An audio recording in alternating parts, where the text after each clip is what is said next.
Greetings and welcome back to Switch to Linux. Yeah, this was a little bit later, or a little bit earlier than I would usually stream, and it's I just put up the notice about 10 minutes ago. So my apologies if you didn't know we were going to be streaming right now. I was thinking about, like, I was half in between. Do I want to take a break, and then do I want to go into something in more detail? Do I want to do a full tinfoil hat time? Do I want to eventually maybe take a shower today? I don't know. So, you know, I figure I may as well do some of these. But I have some other things to do later on today, and I just wanted to take the evening off rather than spend most of my morning doing a tinfoil hat time prep. So, what we're going to do is, there is one article I want to talk about, and I was going to think about doing a tinfoil hat time on it, but we're just going to talk about the article and how exciting it happens to be. And then I found another one that doesn't really relate to the things I talk about a lot, but it's something that I'm interested in, so whatever. Well, if you're new to the stream and you have comments available, you can feel free to pop on. Usually we have a lot of people over here, but these impromptu ones out of my regular schedule, and my apologies to anybody who's catching this later when I usually stream at 5 Eastern. I just have too many other things to do today, so that's why we're not doing that. But anyway, the first article I want to talk about, we're just going to talk about just some very random talking points here. The first one I want to talk about is, this came from The Verge just this morning at 9 a.m. And it's a very funny little article that, this is one of those things, you see this in diets a lot, where the reason we're so fat in America is because there's so many conflicting ideas on diet. Nobody knows what to do, and so you say, screw it, I'm going to go home and eat a tub of ice cream. I mean, that's just the deal. But here you get all these experts doing this way, all that way. You get the tree huggers, you get the pure environmental guys, the guys that don't really care, the pure commerce, pure capitalists. I mean, and everyone's vying for their own opinion. So this was a fascinating article to this morning. Are cotton totes better for the earth than plastic bags? Well, it depends on what you care about. Wait, what? Let me get this straight. It depends on what you care about. Okay, so what are we talking about here? Well, what we're talking about is, you have your plastic bags, woo, lots of noise on my microphone, versus your lovely totes. And of course, I have lovely cotton totes available at shop.switchtolinux.com, of course. So, of course, grocery bags, you have your things like this. Now, of course, a lot of people, for a while, you've been hearing, be environmentally friendly. Don't get 15 of these every time you go to the grocery store. Instead, pick up a few of these. Sexy. But that's kind of one of those things that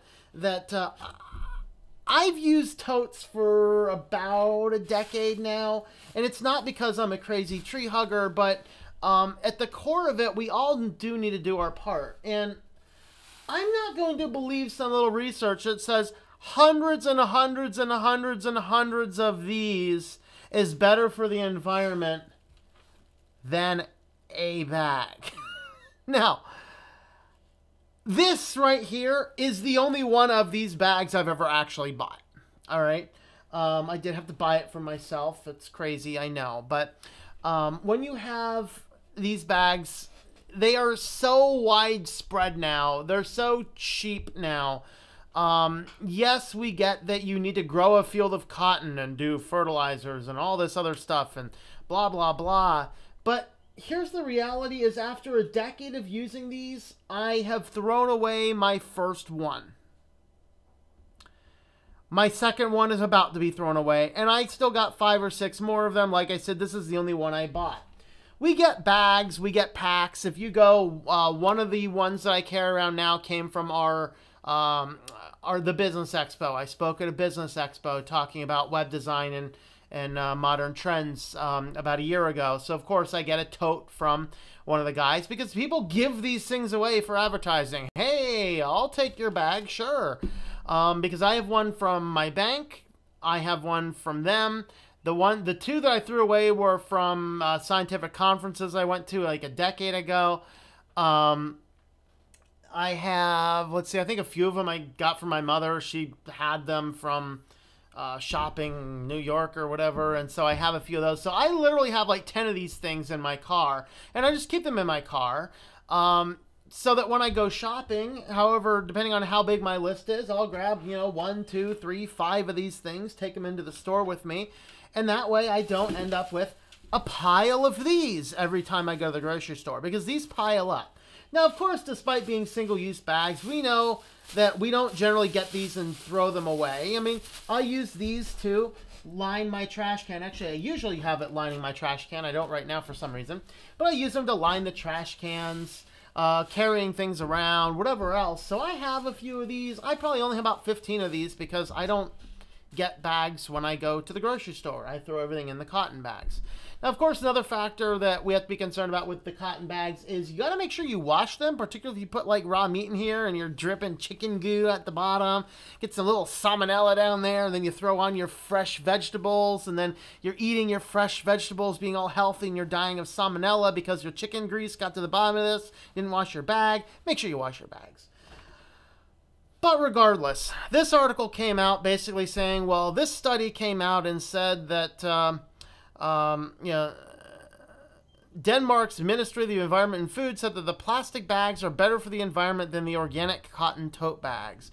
In fact, of all the shopping bags one study looked at, from paper and plastic recycled, cotton totes fared the worst. They need to be reused thousands of times to have the same environmental footprint as a lightweight plastic bag. Thousands of times. Suppose you go shopping once a week, and that's 52 times a week. And suppose you use, you know, 15, 20 bags each time. Well, that's about 1,000 bags a year. Like I said, I think 7 years I've been consistently using totes. That's why I don't have a lot of these anymore. 7 years. And I go shopping more than once a week. Mostly because I work from home. I go shopping to alleviate the stir craziness of sitting in home office all day. I like going shopping. I get one tote worth of things about 2 or 3 times a week. And that's good for groceries. Of course, I'm a single guy. And, you know, the more family you have, you know, more of that. Whatever. But at the same token, I'm going to argue that this article, I'm not quite sure exactly what they're looking at. Now, one of the things they didn't look at is didn't look at marine impact. Let's have a look at this PDF. So it's a 144-page boring PDF from the government agencies in Denmark. I'm not really sure I want to read this. But anyway, their final take apparently is that because of all of the processing and all the things, you know, you need to grow a field of cotton. One of the things I don't know if this study looked at, like I said, I didn't read the whole report. What I didn't look at is what is the bag replacement of a bag versus these guys here? Because as I said, commercially, I've only purchased one. And that was the test bag, just to make sure that my logo prints nicely on the bag. So I've only purchased one, and I'm definitely not opposed to buying these. And if it wasn't so easy to come across these for free, I would buy them when they go on sale at the local grocery store for $1 or $2. I would have no problem with that, because they're pretty cheap these days. If it goes down to like, hey, buy a $10 bag or pay a nickel for a little plastic thing, I'll probably want to pay the nickel. But that's one of those things to keep in mind, is that how much do you go shopping, and did they look at the production of a bag versus the production of multiple bags and figure out the cost per use and how many bags a person uses? Because when you go shopping and you're using plastic bags, you use a lot more of them than if you actually use a tote. Believe it or not, because they will put fewer things in one of these bags because they break too easily. But I can stock this thing overflowing with stuff. I can fit twice as much stuff in a cloth bag than I can in one of these. So we have to take our initial production of our bag use we're using, and we need to multiply it by 2. So I'm going to wager that if you're talking about the environmental impact, the cotton bag is probably going to fare far better. That's my thought. Now, of course, in the comments, people talk about, what about hemp bags and all these other factors? But, you know, the bottom line is we can't derive everything down to get one final exclusive, this is exactly the perfect and this is not. For me, it's a matter of simplicity. I don't want to go to the grocery store, bring home a pile of these, have to figure out how to either recycle them or throw them away, or whatever else I'm going to do with them. And then have the overflowing garbage can when I could just have one of these, take it to the store, get my stuff, throw it back in the car the next time I go into the car, and it's always in there. It's always in there. That's actually going to be a kind of a chapter section of a book I'm going to write after I'm done with the few that I'm working on right now. I have one that's going to be a secular book on minimalism I'm going to be working on here. Hopefully, maybe this summer I can start it, but I don't know. No promises yet. We need to get the other ones finished and redone, republished too. So, but anyway, that's kind of my thoughts on this. Of course, this article here is this person. They bought a portable bottle, whatever, to carry around for water instead of plastic bottles. And dude, that makes so much sense. I come from a time it does not make sense that so many people buy so much water. It's crazy. Like, water. Like, dude, we live in one of the only countries in the world where it's actually safe to drink what's out of the tap. And what do? We take money we don't have and buy gallons and gallons and gallons of pre-bottled single-use water. Easier to get a bottle. Again, it's not that I'm doing this to save the environment of the plastic bottles. I'm doing it for simplicity. It's very simple to not have to have all these bags coming and going and in and out of your life. But this is this person, this author here, who's this Alessandra, if that's the real name. Some of these articles, if they talk about really kind of scary things, they might actually pull a pseudo-author name related to something like 1984. I've seen that happen before. But it's like, ooh, I feel really good about myself. And this is the problem. Like, talk about being swayed by every wind of doctrine. I did all of these things the environmentalists said to do to save the planet. And I felt really good about myself until I read a report by someone else. Guys, get in your mind what you want to do and stick with it. Like I said, I don't do this to save the environment. I fully believe that since I haven't used these in about, I think the number's 8 years. I've been saying better part of a decade. I think the number's 8 years. I have not had a significant amount of these enter my life in 8 years. I have never gone out to the store and bought a case of water. I might have bought a water bottle here or there if I was at a weird place, but for the most part, I get reusable water bottles. Or, I don't think I have in here. I think I have a Preatine, whatever those things are.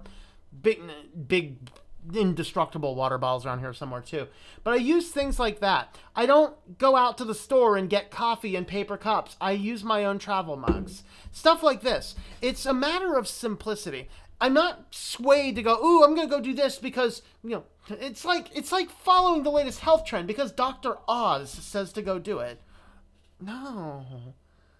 Decide what you're going to do. Now, of course, these people are coming out and saying that they're probably not as good. And a study in the UK Environmental Agency 2011 says the same thing. I'm not about to get on a bandwagon to crucify cloth bags at this point in time, quite honestly. Of course, neither of these studies looked at the impact on marine life. Of course, there was that whale. Was it a couple months ago?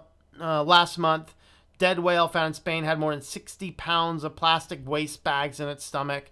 Austin, Los Angeles, Seattle are banning single-use bags. Actually, I think Target still charges 5 cents if you want a bag.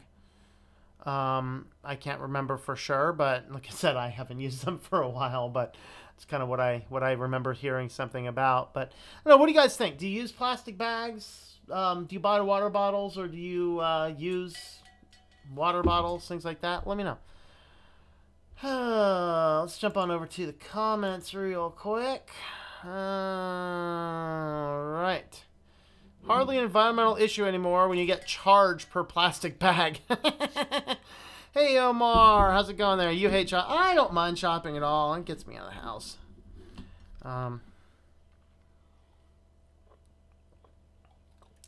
Pizza. How's it going, sir? All right, Scott Wilson. We need to recycle all the old blue jeans and t-shirts. Does anyone use paper bags anymore? You know, families do. It gets nice book covers for the school books, I guess. I don't know. Pizza. Do kids still get school books? Or is it all digital? I don't know. Pizza's a kid. He can tell us. Pizza. Do kids still use textbooks? Seattle tried to tax Amazon on office space. Then they threatened to leave Seattle. So it's like, oh, never mind. I believe it. I believe it. Yep. And filter. I just need a filter that takes the fluoride out of the water, or if in Michigan, takes out the lead. Yeah, I use, actually, my water is, I have a 5-stage reverse osmosis system is what I use for my water. Because, yeah, I'm with you. I ain't drinking fluoride. Sorry. Yeah, so 5-stage reverse osmosis system. If you pick up one, like if you go to the store and buy them, you're probably getting ripped off. But let me see if I can find the one I have.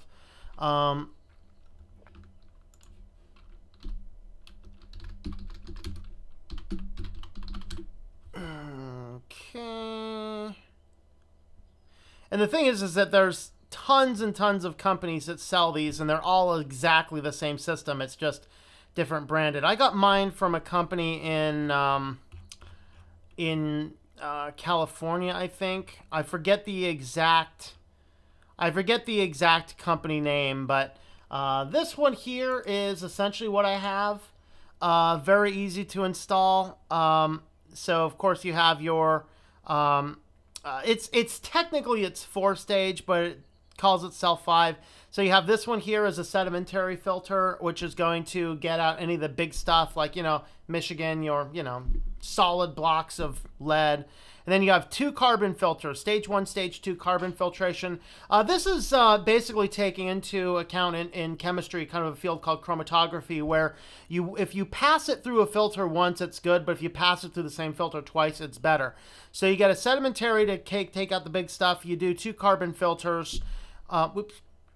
And then you pass up into the top, and what you see, the blue part there is actually the RO membrane. So the reverse osmosis membrane, this is going to make water 99.8% pure. So you run it through that, and then it actually comes out the end into a storage tank, which they don't have shown here. They have it right here as the storage tank. These are usually, I think these are like 3 or so gallon storage tanks. I forget what they are. This is the whole system set up. And then the top one, the top filter there is a antiseptic filter. Basically, you know, they say chlorine, odor reduction, things like that. It's just another post-filtration. So the system's going to run through. It runs with pressure. These are fairly easy to install. I had to go to Home Depot, Lowe's, whatever it was, pick up one part that I didn't have for my particular install. It used to be a lot harder to install these, but now the parts are very easy. You get this out of the box. You should be able to install it. I ended up getting one extra thing so I didn't have to poke and pierce any holes anywhere. And then you have a little spigot faucet there on the one side. You have to have a waistline, which I just dump my waistline just over the counter into the sink. So use this 5-stage reverse osmosis system. I said this one here is pretty cheap, 170. Actually, this is 170, but it also comes with an entire extra set of filters. This is good for about 2 or 3 years. Generally, you want to replace your sedimentary and your carbon filters twice a year. Your RO membrane, as long as you're replacing the other ones twice a year, you can get it with your RO membrane maybe every 1 to 2 years. Antiseptic filter at the top, those are really hard to find. If you can find them, replace them about once a year. I've never really had a problem. It's basically just filtering pure water, so I've never had much issue. But that's kind of what I do for water is 5-stage reverse osmosis. That's certainly the best water that you can get if you want. Country imports wood from the U.S. and burns it as biomass on paper. It should be good for the environment. I have a Mighty mug. It's a water bottle and has suction cups on the bottom, so it's impossible to knock over. That is awesome. How do you get it up? How do you pick it up? That'd be cool. I only use the Yeti mug for my coffee. Never waste money on bottled water. Tap is so much cleaner than it used to be. Logged into Drive for some schoolwork, and holy crap, the new design sucks. Oh, you still use textbooks. All right. Kids haven't brought textbooks home in about 5 years. Oh, boy. I do not buy individual water bottle. I generally drink from the tap. I have a water dispenser for visitors in my house who must have bottled water, and I love fluoride.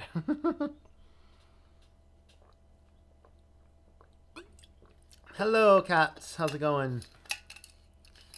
My cat's over here just going, leave me alone. It's a nice Saturday afternoon, and I'm taking a nap.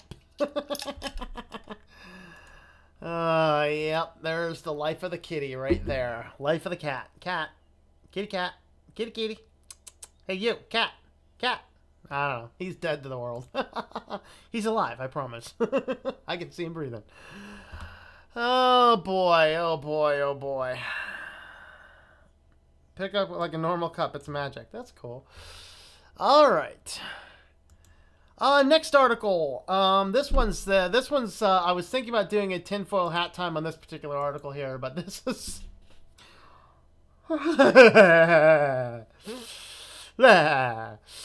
Location API allows cops to figure out where we are in real time.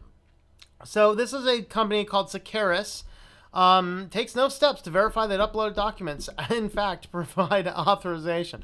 So basically, there's been a lot of cases going around looking at people having, having been caught in an area based upon the geo information on their cell phones.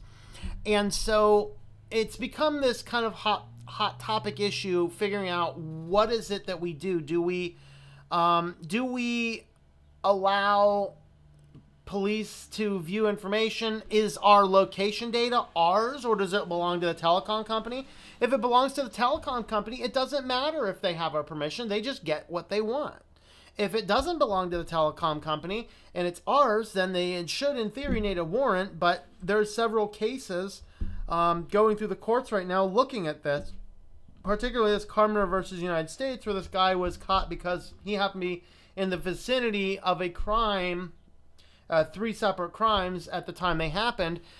But his lawyers are saying, no, the case needs to be dismissed because there was no warrant to collect my client's data records. The police are saying, oh, well, the data that where the phone was is property of the telephone company, so we didn't need permission for that. And so there's a lot of cases going into this. Well, it turns out that there's this company called 3Inch Interactive, which buys data from a company called Location Smart. So Location Smart simply has a website where you can go to and you can simply enter your information. And what you do, you give it your first name, your last name, and your email address, because of course they want to collect everything that they want about you. You will decide, what do you want to locate? Your mobile phone, a Location Smart device, a landline phone, a Location Smart app, an IP address, a browser session, a cell site, or Wi-Fi. And then you enter the phone number here, and then to obtain consent. Now, mind you, this is just a sample to show how it works. This is not what law enforcement have to do. This is for you to test it out for yourself. You can either call your phone or you can have it send you a SMS message. And then location type, a cell tower, a GPS, or the best available. So, being as I have a smartphone that I've been using for this Facebook experiment, which isn't in any real specific way tied to me, I'm like, sounds fun, let's try it. So I did. My anonymous Facebook user went over here and provided consent via SMS, and this thing pinpointed my location down to less than half of a mile accuracy. It was 0.41, and I have all location services turned off. Think about that. This is just the API to show people how well it works.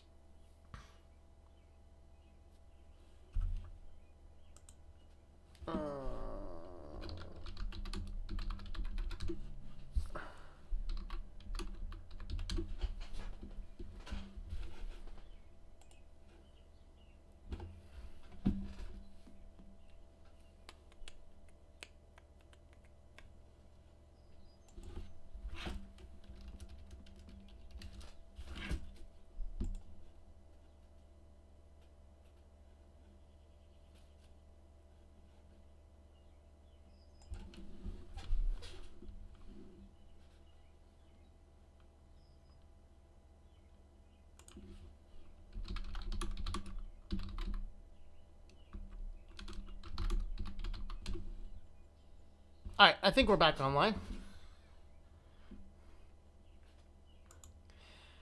All right, yep, I think we're back online. I'm reporting good on OBS again, and over here looks good too. All right, and so basically I entered this information, and it has accuracy down. Now, this is just a public API just to show how this technology works. Allegedly, this other company, which sells this 3C Interactive, sells data bought by Location Smart directly to law enforcement. And now it's this question that any law enforcement person could simply go right in here, enter in a cell phone number, and track the current location right this second. Think about that. This is my device. Location services, to my knowledge, are turned off. Now, it's my test device. I kind of let it do what it wanted, but I think I didn't intentionally turn this off specifically. Dude, this guy looking at me, the sponsor content dude over here, I think he's from the NSA. Look at those piercing eyes. That's creepy. But anyway, this is a device or a software that from any point in time can determine where your device is. Now, we are so tied into having our devices with us. We've been conditioned to always be carrying our devices. So we always carry our devices. So we can always be tracked. Exactly. But I mean, what if I purchase this thing because I want to, keep active live track of where my children happen to be? Ooh, I could do that, So that's the kind of stuff that that could happen with this. But this is scary stuff. And the fact that this company can, at any point in time, live pinpoint where you happen to be at any given point in time, this is concerning. This is something we need to be a little bit more up in arms about.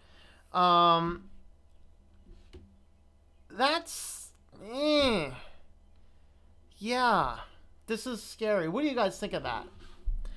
You interested in trying it? Be careful to read those terms and conditions. Like I said, I just did it on my junk phone. So,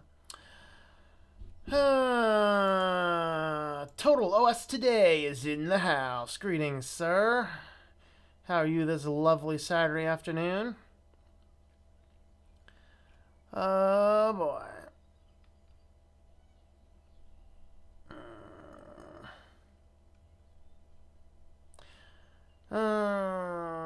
The water turns the frogs gay over there. Yeah, I don't want to put things in the water that turn the freaking frogs gay. Do you understand that? Ever see that? That's an excellent video. Excellent video.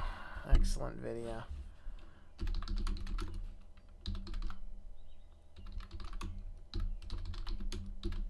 See if I can find that.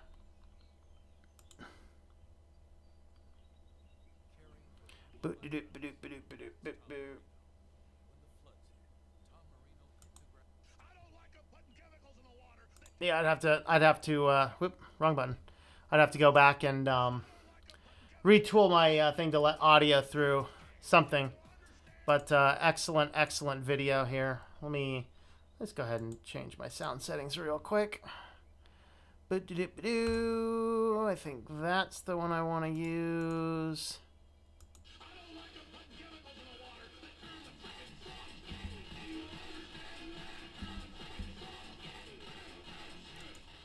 I gotta fix my speakers. My speakers is messed up again. I actually vacuumed the cord up. I didn't have time to solder the thing, so I just taped them together. I'll solder them together soon. But anyway, yep. Hello, Zayara from Africa. Greetings. Nope, your internet didn't go out. Yeah, the NSA came over. They took us over, man. The NSA is like, we don't like what this guy's saying. He's exposing us, man. Hey, I'm just reading an Ars Technica article, dude. Oh, boy.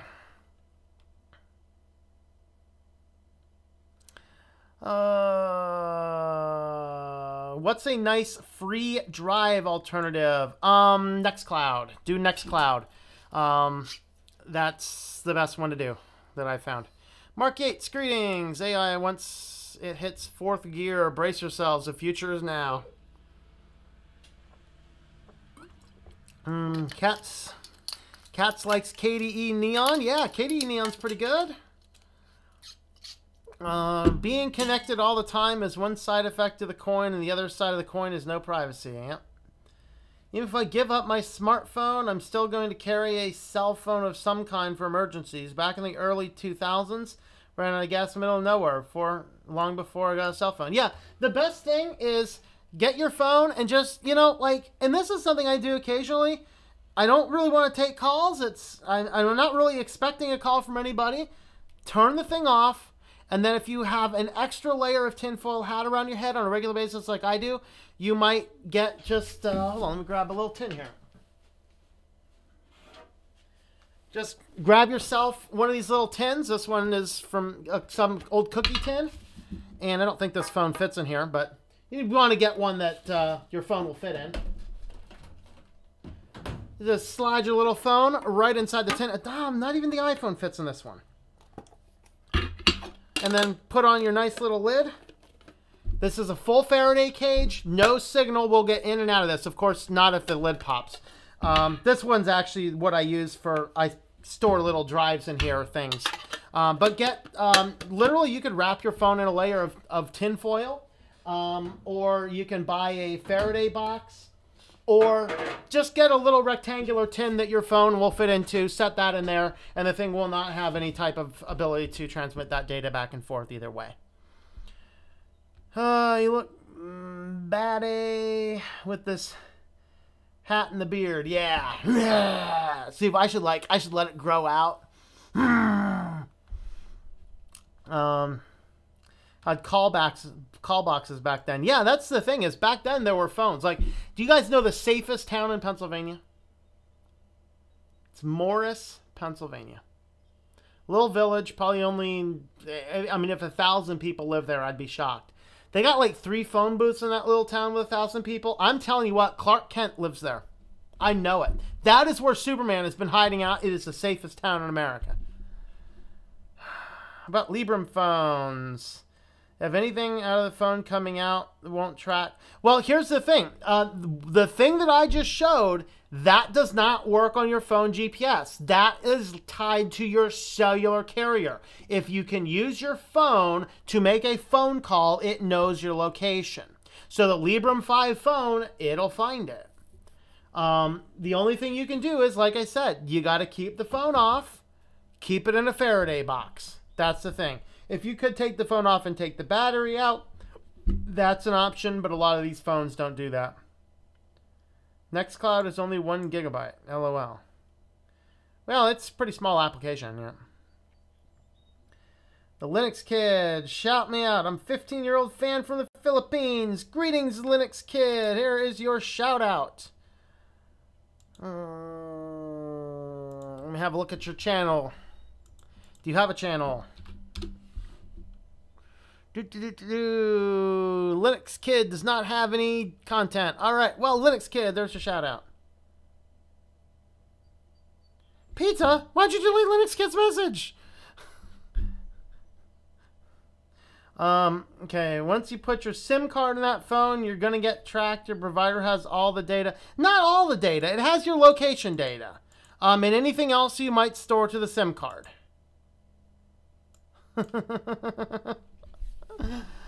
All right. Okay, so there's that. I guess, do we have to do it? Do we have to talk about the grand Facebook experiment? I guess we should, shouldn't we? Where's my notebook? All right. Now, I'm thinking of killing off the Facebook experiment very, very short. Yeah, I don't know. That's fine. He got a shout out. It's all good. Yeah, that was definitely one of the slippery slope ones. I understand either way. All right.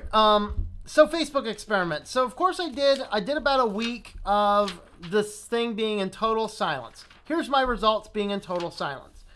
Pretty much, I got the exact same stuff over and over. I got Fox 13 articles from Memphis. I got random pages from cooking type stuff like Sweet Peas Southern Cooking, Hayden's Grill, Soul Fish Cafe. I got 901 Grill and Market, Buffy City Crab, And then I also got a lot of Waka Faka Flame, who is a rap artist and stuff.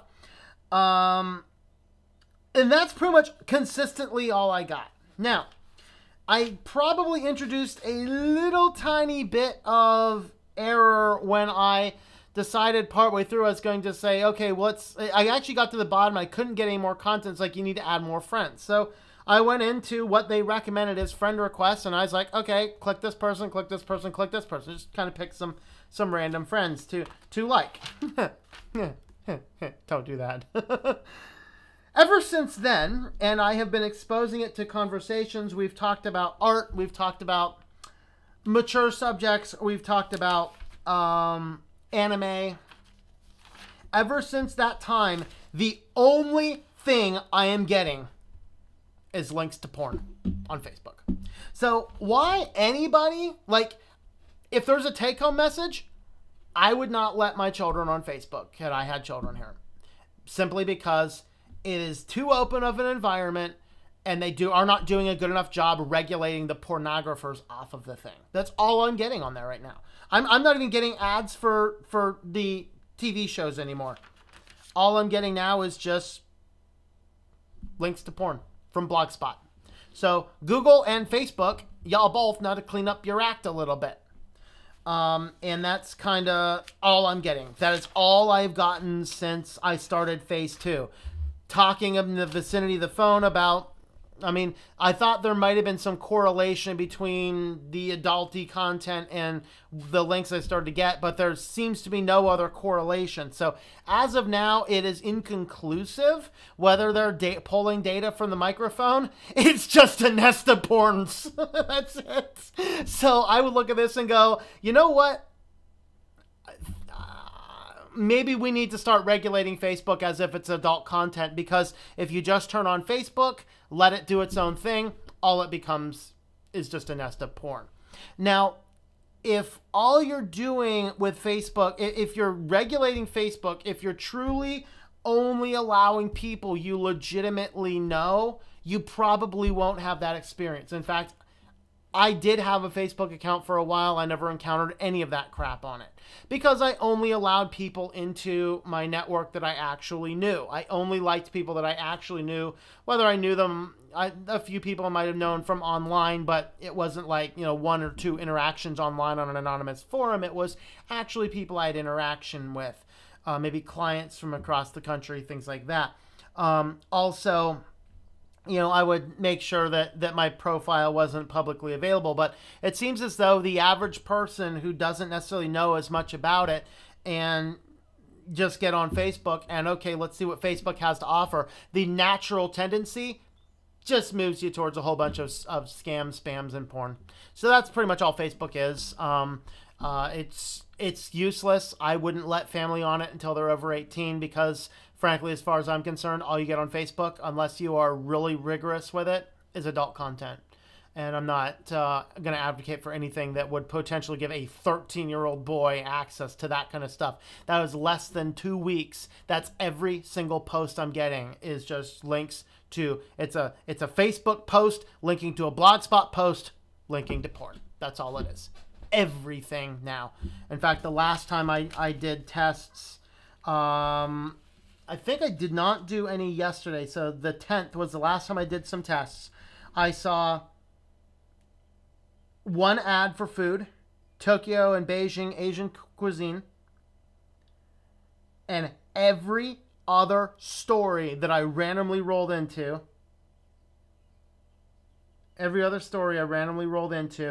was the exact same thing. A link, click it, Blogspot article, adult content. That's all it was. So that's all Facebook is. That's kind of my conclusion. I'm thinking I might end the experiment earlier because that's all I'm getting. And it doesn't appear as though they're listening to what I'm doing. I'm just getting the least common denominator of bad crap. That's it. So I'll probably give it a few more days, a few more conversations, see what happens, and then I think we're just going to end it because I don't need to be seeing that stuff. That's kind of my thoughts. What do you guys think? What's your experience on Facebook? Do you see that kind of crap as well, or what? I don't know. Keep up the good work. All right, I will. All right. New GIMP is awesome. Cool. I'll have to have a look at it. The amazing thing is that the graphic library of GIMP is maintained by a single developer. That's cool. Now GIMP defaults to a single windowed mode. Oh, good. Why it was spread across like that is beyond me.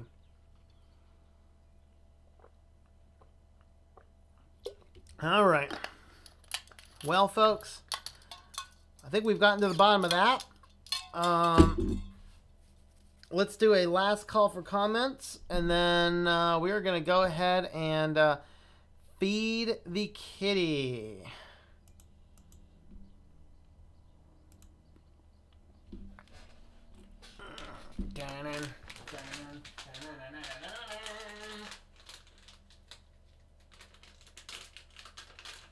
Oh, up here, up here.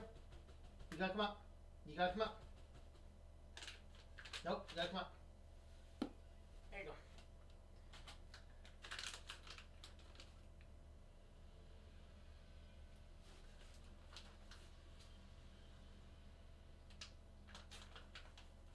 And one more. Are they finger looking good? They are, aren't they? Their finger looking good, huh? Yeah. You just put them up. All right, let's see. What? I'll give you some later, okay? I don't want to dig back into the kitty treats again because now the other cat's going to want some now too again. All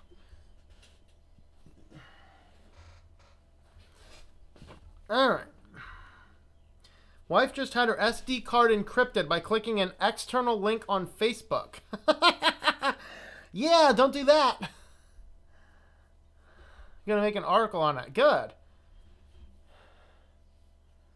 Some sort of experiment. I never knew that existed on Facebook.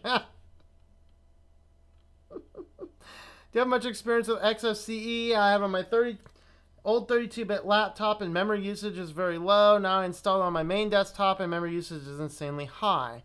What OS are you using?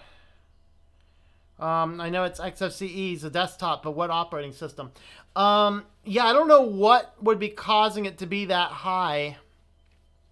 XFCE is typically pretty low, so. I'll give you just a second there to come back, but yeah. So Mark says, yeah, I hit the kill switch. I'm thinking I'm gonna hit the kill switch. I mean, it's really annoying. It's aggravating, and I don't really want to be on Facebook. And actually, I think my mother needs another track phone, so I'm thinking I might send it out to her. Here, Happy Mother's Day. Have a track phone. Sorry about all the porn. No.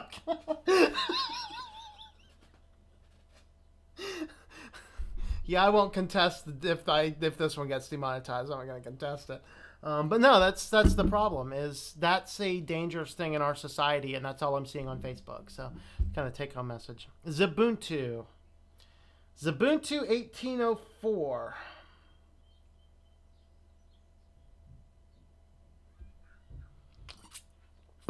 I'm wondering if it's because it is an Ubuntu brand. Ubuntu has been getting more and more bloated over the years.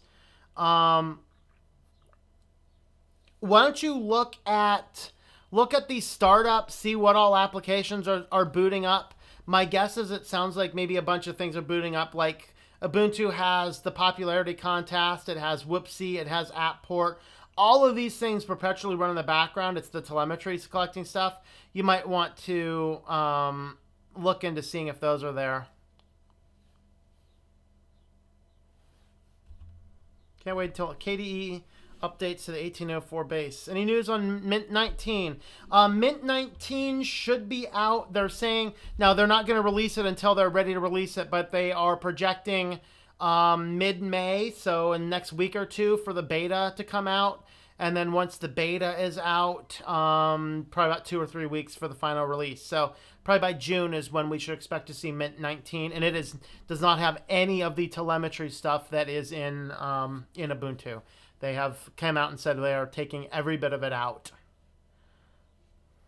They're also working on releasing an updated version of Debian, Linux Mint Debian Edition, LMDE, and that is supposed to be a little bit, they're trying to bring the two closer together, so they'll work more similarly. I think they're seeing what Ubuntu's doing and saying we might need an exit strategy.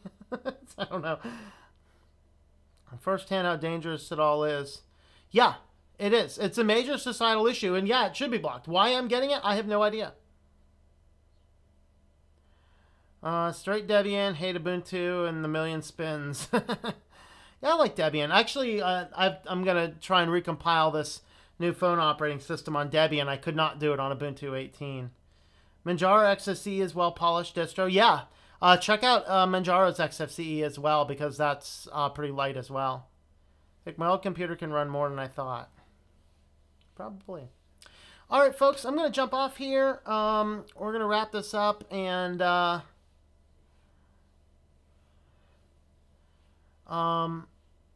we're going to go ahead and I'll be back. Let's see, I have a video pre-recorded for tomorrow, and I'll be back on Monday. I'm going to take a couple days off here. PC Nuggets has an 8-year-old stepson. Won't allow him online yet. 1 hour a day on his Nintendo Switch, and then he has to play outside. Yeah, and make sure that Nintendo Switch, make sure that's locked down too.